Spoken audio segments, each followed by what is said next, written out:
Gloria a Dios, Dios es fiel. ¿Cuántos pueden declarar que Dios es fiel? Aleluya. Vamos a hacer otra oración más, vamos a orar por la palabra en esta preciosa oportunidad. ¿Cuántos necesitan que Dios nos hable hoy? Amén. Padre, en el nombre de Jesús, mira el sacrificio que cada familia hizo, Señor, al venir a este lugar. Padre, honra, Señor, esta disposición que ellos han tenido para poder venir a recibir tu palabra, a recibir, Señor, tu restauración, tu bendición, tu revelación. Yo te pido que abras las mentes, Señor, los corazones, Padre, para que puedan recibir esta palabra tus hijos, Señor, y para poderla poner por obra para que sea prosperada en ellos. Señor, en el nombre de Jesús, contra todo estorbo, contra toda fuente de maldad que quiera levantarse en contra nuestra, contra toda hueste espiritual, Padre, ponemos en tus manos y reprendemos en el nombre de Jesús juntos, sabiendo que tú nos vas a bendecir en esta preciosa oportunidad. Gracias, Padre, en el nombre de Jesús, amén, amén y amén. Gloria al Señor. Abramos nuestra Biblia, amados hermanos, en la carta del apóstol Pablo a Corintios, capítulo 4 y versículo 7. El tema del día de hoy que le quiero compartir es el tema: el barro que Dios usa. El barro que Dios usa. Dios, hermanos amados, es especialista en hacer cosas grandes. ¿Cuántos creen que Dios hace proezas? Dios hace proezas, Dios es fiel, Dios es bueno, Dios es misericordioso. El apóstol Pablo viene y dice esta palabra. Usted posiblemente la ha escuchado muchas veces, usted posiblemente la ha visto o la ha leído bastantes oportunidades, pero es un texto hermoso, es un texto precioso. Dice el apóstol Pablo: pero tenemos este tesoro en vasos de barro, para que la extraordinaria grandeza, aleluya, la extraordinaria grandeza del poder sea de Dios y no de nosotros. Amén. Tenemos este tesoro. Amén. ¿Cuántos saben que somos el tesoro del Señor? ¿Cuántos saben que para Dios usted y yo valemos? ¿A usted alguna vez lo han menospreciado? ¿A cuántos los han menospreciado alguna vez? ¿A cuántos los han rechazado alguna vez? ¿Verdad que duele el rechazo? Pero Dios te dice: yo soy tu Dios, yo no te rechazo. Si alguien te valora, es el Señor.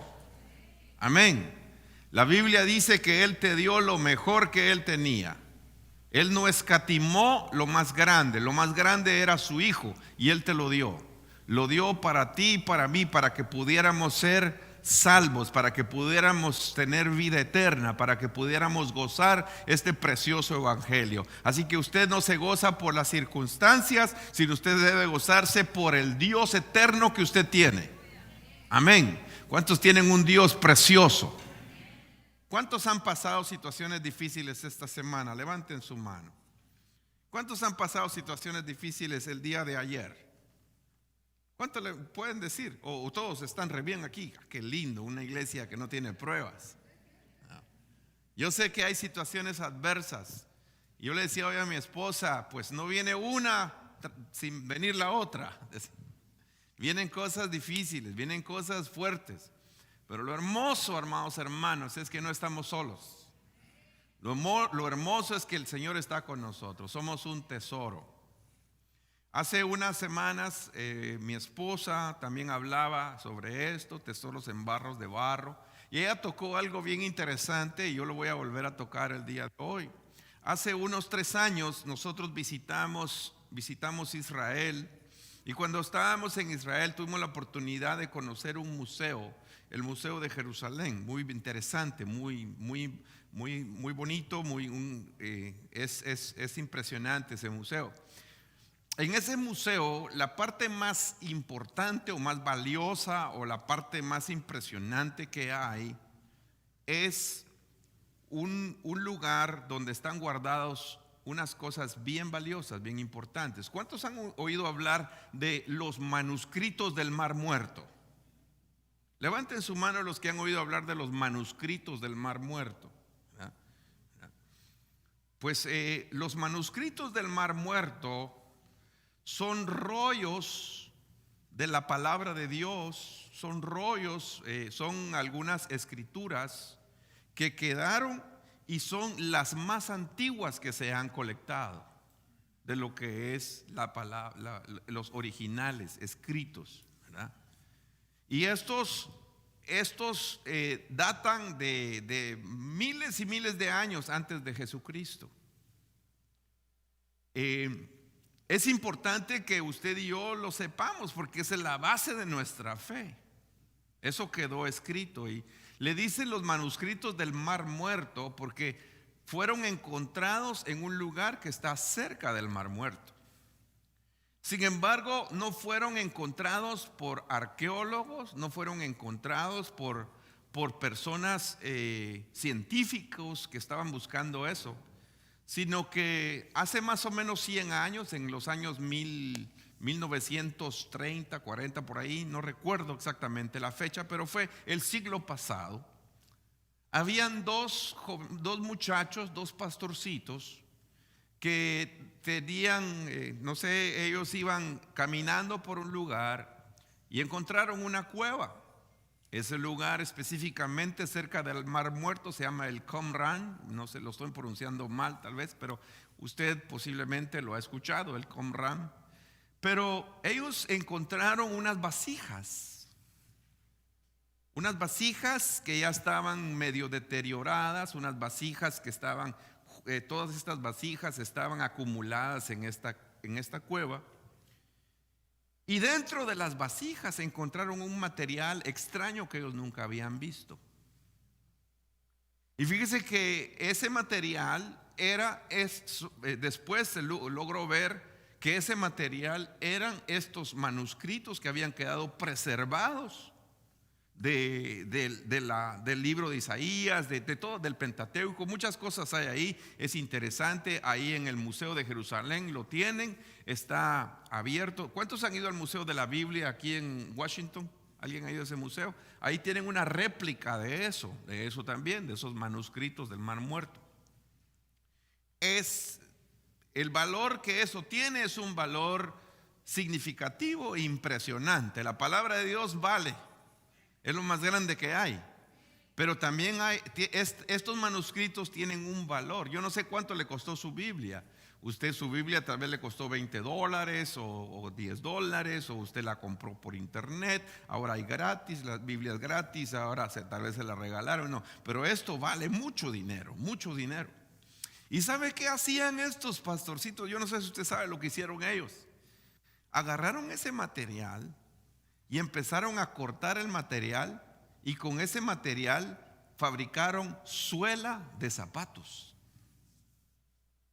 Y empezaron a vender ese material para fabricar suela de zapatos. A tal punto que alguien se dio cuenta que ellos estaban utilizando ese material valioso para ponerlo en la suela de sandalias. Y dijo, no, ¿dónde encontraron esto? Y lo llevaron al lugar y lograron rescatar todavía gran parte de esos manuscritos, ¿no? Valiosos, que estaban guardados en tesoros, como un tesoro. Ahora están guardados como un tesoro, nadie los puede tocar, ahora están expuestos, pero en ese tiempo nadie sabía de ellos. Y estos que no sabían nada empezaron a usarlo para ponerlo en la suela de las sandalias. Dios te ama. Dios tiene grandes cosas para ti. Tú vales mucho para Dios. Pero una persona que no sabe lo que tú vales, puede ser que te haya pisoteado, porque ignora quién eres tú. Pero hay un Dios que te defiende. Hay un Dios que te guarda. Hay un Dios que te valora. ¿Cuántos valoran al Dios poderoso? ¿Cuántos le dicen gracias, Señor, porque Él nos ha valorado? ¿Cuántos le aman? Le amamos porque Él nos amó primero. Aleluya, gloria a su nombre. Él es fiel. Y el apóstol Pablo viene y dice esta gran tremenda verdad que dice: pero tenemos nosotros este tesoro, el evangelio, la presencia de Dios, lo que Dios nos ha mandado hacer, el ministerio, el trato de Dios. Tenemos este tesoro en nuestros barros y en vasos de barro. Y tú y yo somos vasos de barro. ¿Sabes para qué? Para que la grandeza del poder sea de Dios y no de nosotros. Amén. El barro, el Señor nos lo muestra y nos dice, ¿verdad? Y nosotros lo declaramos. Dice: mas ahora, oh Señor, tú eres nuestro Padre. ¿Cuántos son hijos de Dios? Amén. Tú eres nuestro Padre, nosotros somos el barro y tú eres el alfarero. Es Dios el que manda. Dile a tu hermano: es Dios el que manda. No somos nosotros, es Dios. Dios es el que hace las cosas. Amén. Recuerdo una frase que me enseñaron hace mucho tiempo y decían: mire, es que como dice la Biblia, uno pone y Dios dispone. Eso no está escrito en la Biblia, pero el contexto sí está. Uno quiere hacer las cosas, pero es Dios el que tiene la última palabra. Amén. El barro no le dice al alfarero lo que el alfarero tiene que hacer. Es Dios el que hace como Él quiere. Y muchas veces Dios va a hacer las cosas diferentes a lo que nosotros creemos que debe hacerse, pero nosotros no lo entendemos porque no sabemos, pero Dios conoce el final. Dios nos mete a propósito o a procesos porque tiene un propósito en nosotros. Amén. Te lo voy a repetir: Dios nos introduce en procesos porque tiene un propósito mucho más grande del que nosotros entendemos. Él conoce el final. Mas ahora, dice este texto, tú eres, Señor, nuestro Padre, nosotros somos el barro, tú eres nuestro alfarero. Obra de tus manos somos todos nosotros. Qué lindo que somos hechura de su mano. Somos obra de Él. Ay, hermano, pero yo soy muy feo. Dios te hizo así. Dios te hizo así.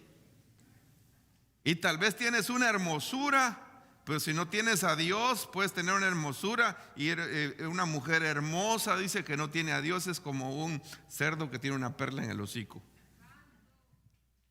Pero el Señor no te va a dejar así. El Señor te está procesando. Porque dice la Biblia que muchas veces el barro no sale como debe salir y se arruina. A Jeremías el profeta lo llevaron, el hijo del Señor: te voy a llevar, Jeremías, a un lugar para que veas la obra que yo hago. Llegó Jeremías donde estaba el alfarero, y el alfarero estaba procesando, trabajando el barro, y la vasija del barro que estaba haciendo, que dice, se echó a perder.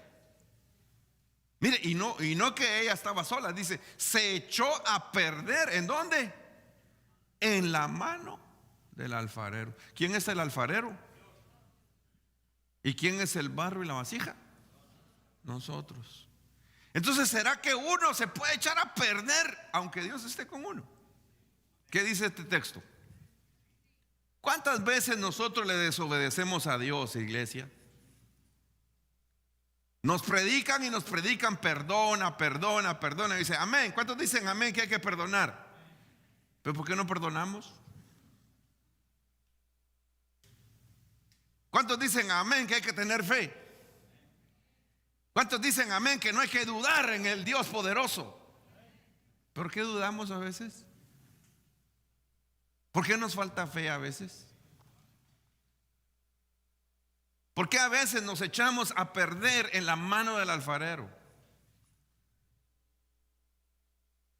¿Verdad que a veces nos portamos mal en las manos del Señor? ¿O usted cree que en la iglesia solo hay perfectos? Yo una vez se lo voy a decir: aquí no hay perfectos, el único perfecto es Dios.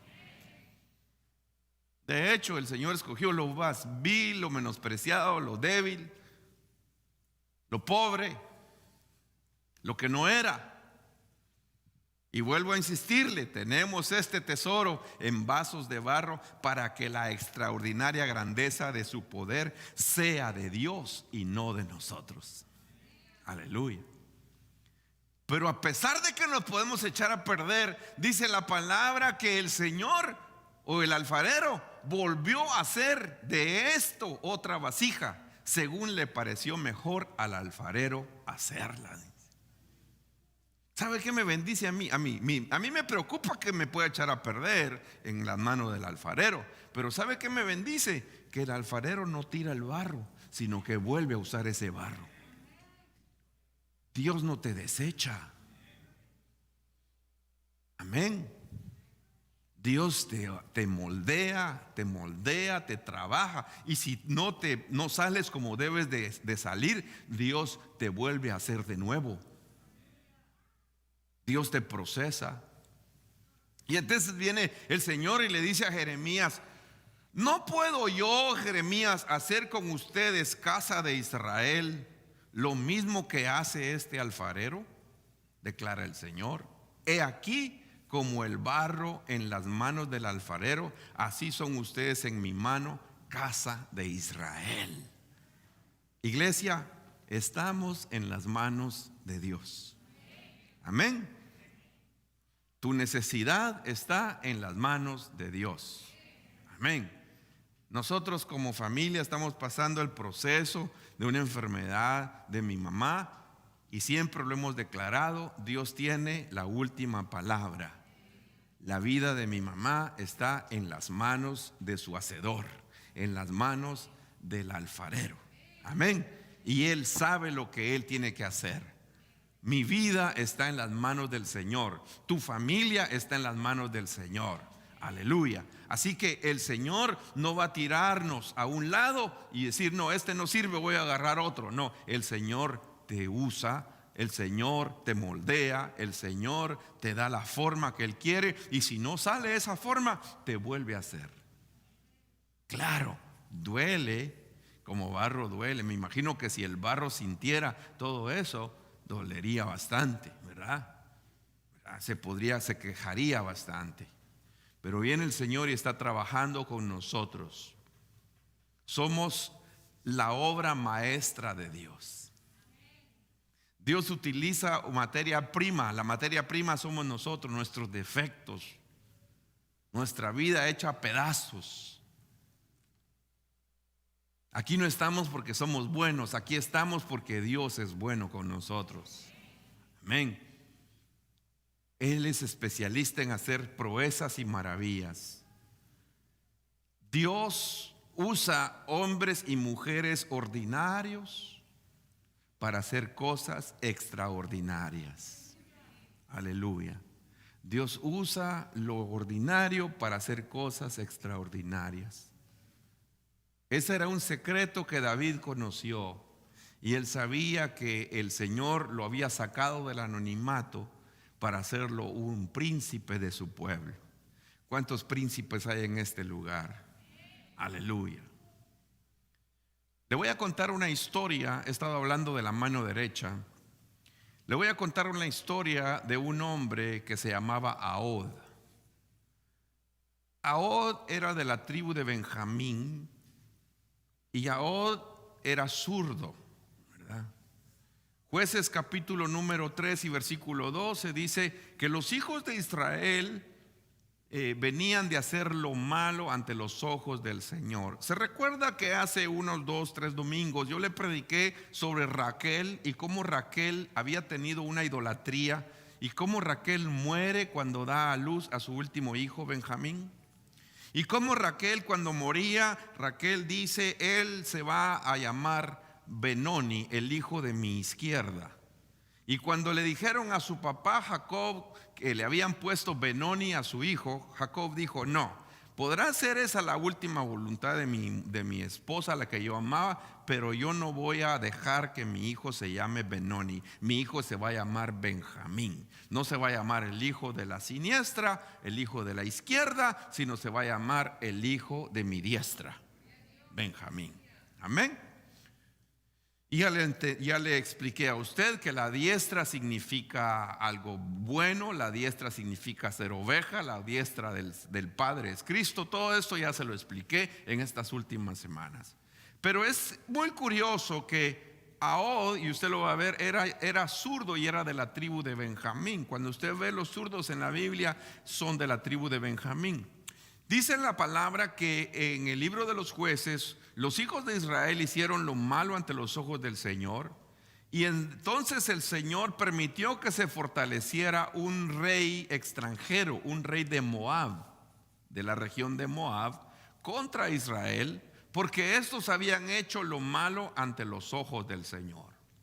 Y este rey, que se llamaba Eglón, reunió a los hijos de Amón, la tribu de Amón y de Amalec. Mire, todos los enemigos de Dios, los moabitas, los amonitas y los amalecitas. Y fue y unido derrotó a Israel y se apoderaron de la ciudad de las palmeras.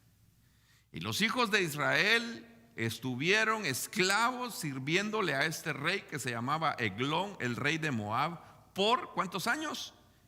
18 años. ¿Cuántos se recuerdan de aquella mujer que tenía 18 años de estar jorobada? Amén. Y dice la Biblia que esta mujer era una verdadera hija de Abraham y que había estado jorobada por un espíritu que la tenía jorobada.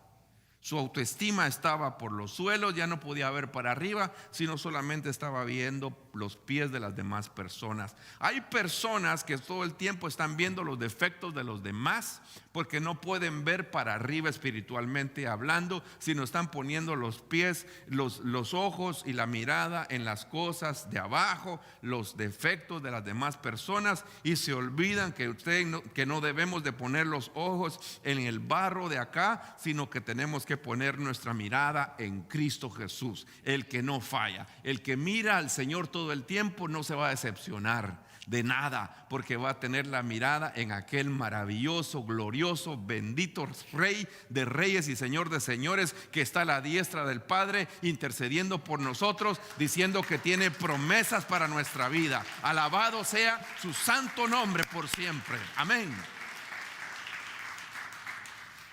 Y dice que este rey que se unió con los otros amalecitas y con los amonitas, y él era de la región de Moab, por 18 años tuvo a Israel como esclavos. Y entonces los hijos de Israel clamaron al Señor. Y dice la palabra que Dios les levantó a un libertador que se llamaba Ahod, hijo de Gerá, que era de la tribu de Benjamín. Ya le mencioné a Benjamín, el cual era zurdo. Era zurdo. Y los hijos de Israel enviaron con este hombre llamado Ahod un tributo al rey Eglón, rey de Moab. Me gusta esta versión Kadosh, porque esta versión nos da un poquito más amplitud de este mismo verso. Dice: pero cuando los hijos de Israel clamaron a Yahweh, al Señor, Yahweh, el Señor, les levantó un Salvador. Se llamaba Ahod, aquí lo dicen como Ehud, hijo de Gerá, de la tribu de Benjamín o Benjamín, usted lo ve. Un hombre zurdo, pero me impresiona que dice hombre zurdo que estaba impedido, tenía un impedimento. ¿Usted ha oído la palabra impedir algo? ¿Verdad? Es como un bloquear a una persona. Estaba impedido de usar su mano derecha. Los hijos de Israel lo nombraron para llevar su tributo a Eglón, rey de Moab. ¿Cuántos zurdos hay aquí en este lugar? ¿Cuántos usan su mano izquierda? Hay algunas, mire, la gran mayoría usamos nuestra mano derecha. No se sientan mal que he estado predicando de la mano derecha, porque esto es espiritual, ¿verdad? Pero si usted es zurdo, ¿verdad? Usted que es zurdo, y yo le digo: venga, lo vamos a invitar a que toque guitarra, y usted tiene que tocar la guitarra, y yo lo pongo que la toque así, usted no la va a tocar bien. Los zurdos para tocar, hay guitarras para zurdos y tienen que usarla de esta manera. Tengo un amigo que él nos contaba, él escribe con la mano izquierda, y él nos contaba que él tenía un maestro que lo regañaba siempre porque él usaba la mano izquierda para escribir. Y el maestro lo que hacía es que le amarraba su mano izquierda aquí atrás, lo amarraba y hacía que con la mano derecha él tratara de escribir. Ignorante, no sabía que su dominio era la mano izquierda, ¿verdad? Y él creció con eso y nos contaba esa experiencia, ¿verdad? Y yo muchas veces miraba a personas que no escriben con la mano derecha, sino escriben con la mano izquierda. Y yo digo, ¿y cómo hacen eso? Porque es como que ¿verdad? Los miro que doblan la mano, ¿verdad? De un lado. Y uno se ríe, ¿verdad? Porque ellos tienen que hacer un trabajo extra. Y así le pasaba a ¿verdad? No podía usar la espada con la mano derecha. Estaba impedido con esa mano. Su diestra es la mano que usted domina más, ¿verdad? Y entonces dice la palabra que Dios lo levantó a este hombre. Y como pudo, dice la Biblia, se hizo una espada de 2 filos, de un codo de largo, más o menos una espada pequeña. Y dice que la amarró a su muslo del lado derecho, debajo de la ropa, la escondió, ¿verdad? Él usó su mano izquierda y dice que tenía en su mano derecha, se amarró esa arma, ¿verdad? Y entonces presentó y entró donde estaba el rey Eglón, el rey de Moab. Y Eglón era un hombre muy grueso, era un hombre gordísimo. Estoy seguro que todos los que estaban ahí estaban viendo si llegaba alguien con un arma, y todos empezaban a chequear y decir, vamos a ver si no tiene espada. Llevó una espada mucho más pequeña que la espada usual, solo tenía un codo. Él se la preparó, ¿verdad? Hermano amado, cuando tú no puedas tener lo que tienen los demás, el Señor te va a permitir que tú prepares tu propia estrategia, que tú prepares tu propio, con ese impedimento que tú puedas tener, el Señor lo va a usar para que tú salgas adelante en otras cosas. Aleluya. Siempre te lo he dicho, donde el diablo te quiso destruir, ahí serás más que vencedor en Cristo Jesús.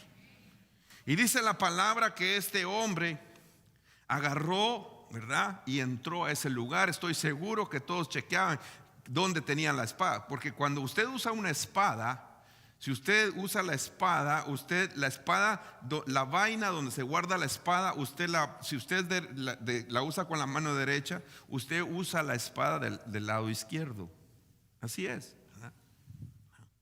Yo estuve en una escuela militar donde se usaba el espadín, ¿verdad? Para marchar, y los que usábamos el espadín los teníamos que usar en el lado izquierdo, ¿verdad? Y ahí era donde lo guardábamos, ¿verdad? Pero lo usó del otro lado, lo usó del lado derecho, un arma mucho más pequeña, ¿verdad?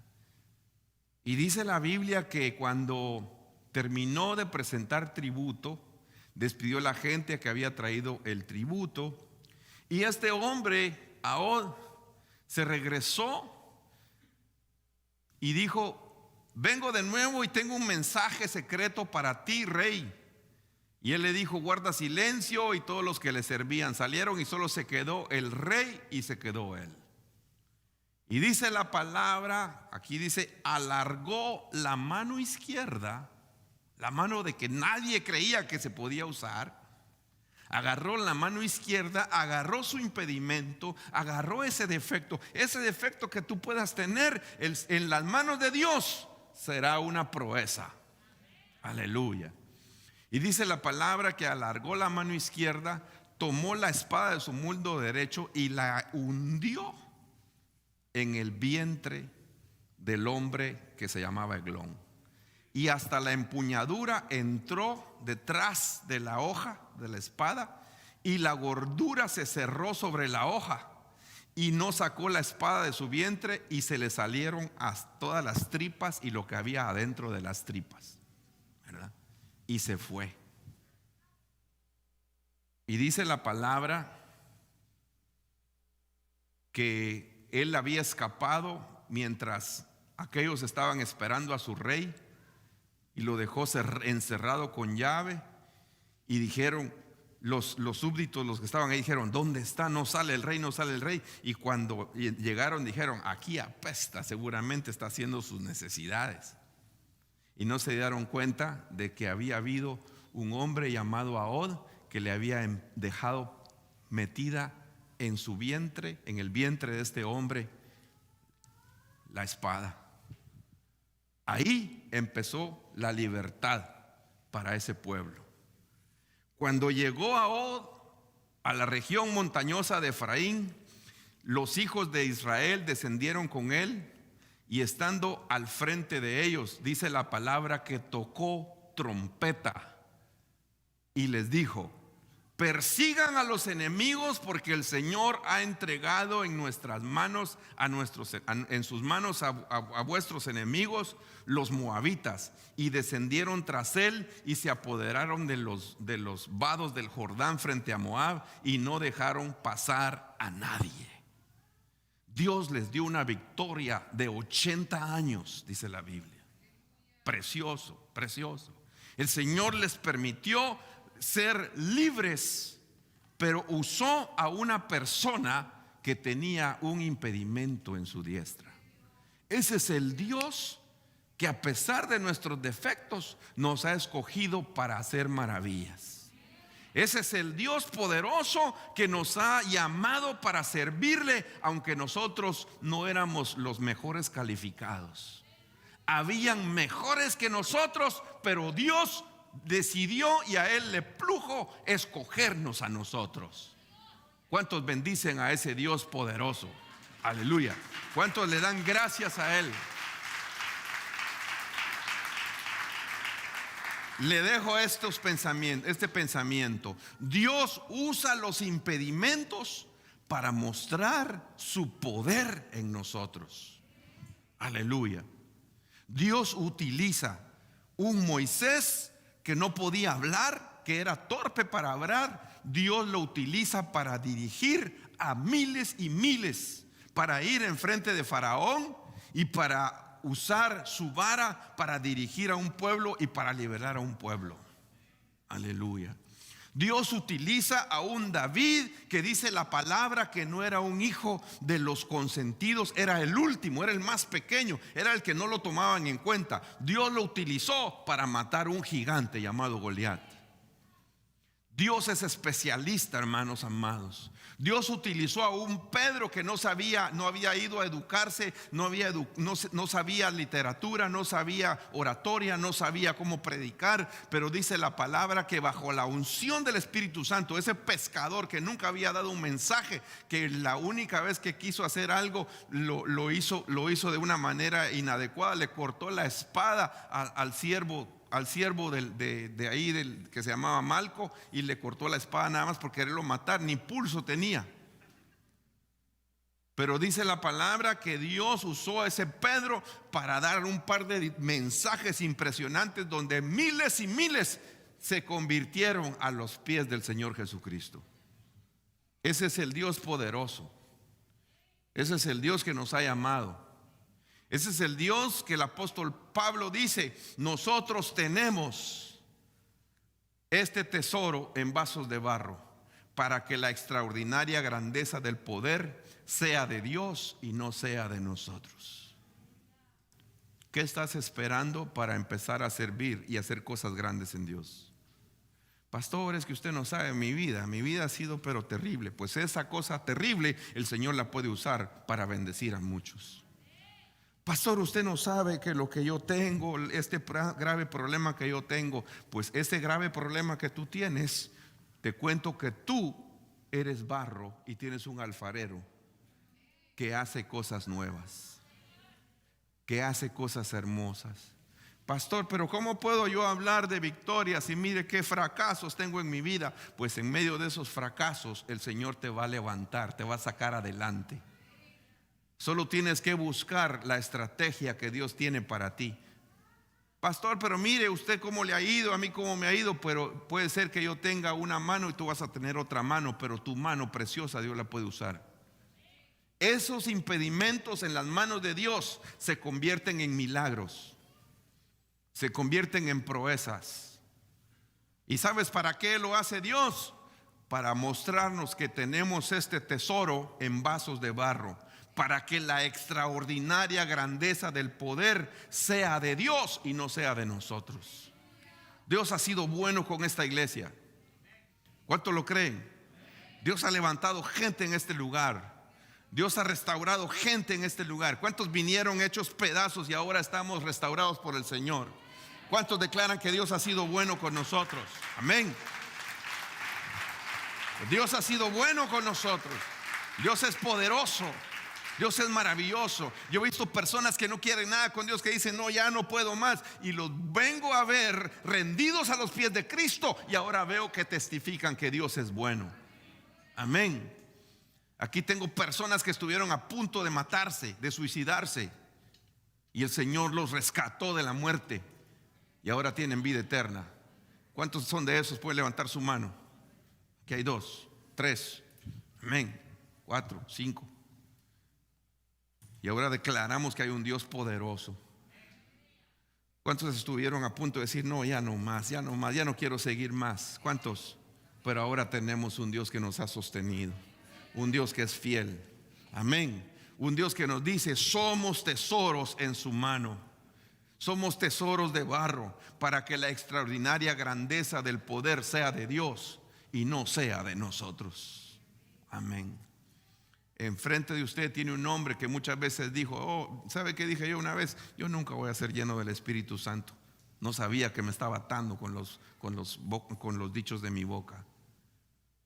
Pero Dios no le hizo caso a eso que yo dije, sino que empezó a tratar mi vida. Yo me rendí a Él y empecé a sentir aquel joven que lo obligaban a ir a la iglesia, ya no lo tuvieron que obligar. Fue el Espíritu Santo que lo trajo a la iglesia. Estoy hablando de mi vida. Empecé a experimentar el amor de Dios, no a través de mis papás, sino el amor de Dios directo a mi vida. Y tengo muchos años de haber tenido una experiencia gloriosa con el Señor. Ni siquiera fue en una campaña con un tremendo predicador. Fue en la casa, en un cuarto de un discipulado, donde ni siquiera hubo palabra, sino solamente hubo oración. Y en ese lugar el Señor tocó mi vida. Y ahora yo predico su palabra. Y yo puedo decir que Dios usó está usando a ese que no quería nada con Dios, para que la extraordinaria grandeza de su poder sea de Dios y no sea de nosotros. ¿Cuántos bendicen el nombre del Señor? Amén.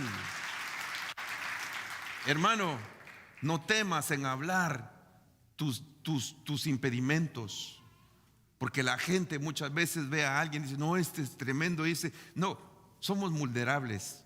Cuando la gente ve que somos vulnerables, pero que tenemos un Dios poderoso, dicen, no, si Dios lo hizo con él, lo puede hacer conmigo. Aleluya. Si Dios lo hizo con él, lo puede hacer conmigo. Si vas a hablar de tus defectos, está bien que los hables, pero también habla de que ese Dios poderoso, que a pesar de que tú tienes tus defectos, el Señor tiene su mano poderosa contigo y te va a sacar adelante, y no te va a dejar como te encontró, sino te va a transformar en algo especial. ¿Cuántos bendicen el nombre del Señor? Aleluya. Gracias, Padre. Cierra tus ojos. Yo quiero bendecirte en este precioso momento. Quiero declarar la bendición de Dios. Si hay alguien que en este momento se quiere rendir a Jesucristo, aquí donde usted está, por favor, hermanos, oremos en este momento para que el Señor toque las vidas de personas, no solamente las que están aquí, sino también personas que están escuchando este mensaje. Dios es fiel, Dios te ama, Dios te está llamando ahora, en el nombre de Jesús. Si no te has rendido a Jesucristo todavía, ¿qué estás esperando? Hay muchas personas que dicen, no, pero yo tengo muchas malas cosas. ¿Qué va a querer Dios conmigo? Pues así te dice el Señor. Yo soy especialista, dice el Señor, en amar lo que otros no aman, en recoger lo que otros botaron, en hacer de nuevo lo que otros quisieron desechar. Ese es el Dios poderoso que nosotros conocemos. Padre, en el nombre de Jesús, toca las vidas de personas que se puedan rendir a Jesús en este momento. Ora conmigo, iglesia. Y si te quieres rendir a Jesucristo en este momento, lo único que tienes que hacer es decir, Señor, tengo necesidad, soy pecador y te quiero conocer. Si estás alejado y quieres regresar, hoy es el día que regreses con Él. Y solamente di en este momento y repite, Señor Jesús, perdóname. Señor Jesús, soy pecador. Pero en este momento, Señor, abro mi corazón y me rindo. Y te pido, Señor, que me perdones. Te pido, Señor, que entres a mi vida y que seas mi Señor y mi Salvador. De ahora en adelante yo soy tu hijo. Perdóname, Señor. Gracias por limpiarme con tu sangre preciosa. Gracias, Señor. Hoy me rindo a ti. Señor, perdóname, yo me alejé, pero hoy regreso de nuevo. Y ahora, Señor, estoy contigo. Y no me separaré jamás de ti. En el nombre poderoso de Jesús. Gracias, Padre. Si alguien hizo esa oración en este lugar, ahí donde usted está, solo levante su mano para poder orar y bendecirlo. Si alguien hizo esta oración, si se rindió a Jesús por primera vez o si reconcilió con el Señor Jesús, levante su mano en alto y vamos a bendecir su vida. En el nombre poderoso de Jesús. Gracias, Señor. Hay una mano levantada. Oramos por esta persona allá en la parte de atrás. La bendecimos en el nombre de Jesús. Vamos a darle gracias a Dios. Dios es fiel, Dios es bueno, Dios es maravilloso. En medio de esos defectos, en medio de esos impedimentos, Dios utiliza esas circunstancias para glorificar su nombre. Padre, te damos gracias por todo lo que has hecho con nosotros. Te damos gracias por tu amor, tu bendición, tu visitación. Recibe la gloria, Señor. Recibe la honra, recibe la alabanza. Le invito a que se ponga de pie y levante sus manos para darle gracias a Dios y decirle, Señor, gracias por lo que estás haciendo conmigo. Dios no te desecha, Dios no te hace a un lado, Dios te hace de nuevo. Dios trabaja contigo. Siempre he admirado a ese Dios poderoso que esperó 80 años para que Moisés estuviera listo. Ese es el Dios que yo conozco, el Dios poderoso, el Dios que nos ama, el Dios que tiene grandes cosas para nosotros. A Él le damos hoy la gloria y la honra. A Él adoramos. Gracias, Padre. Aleluya.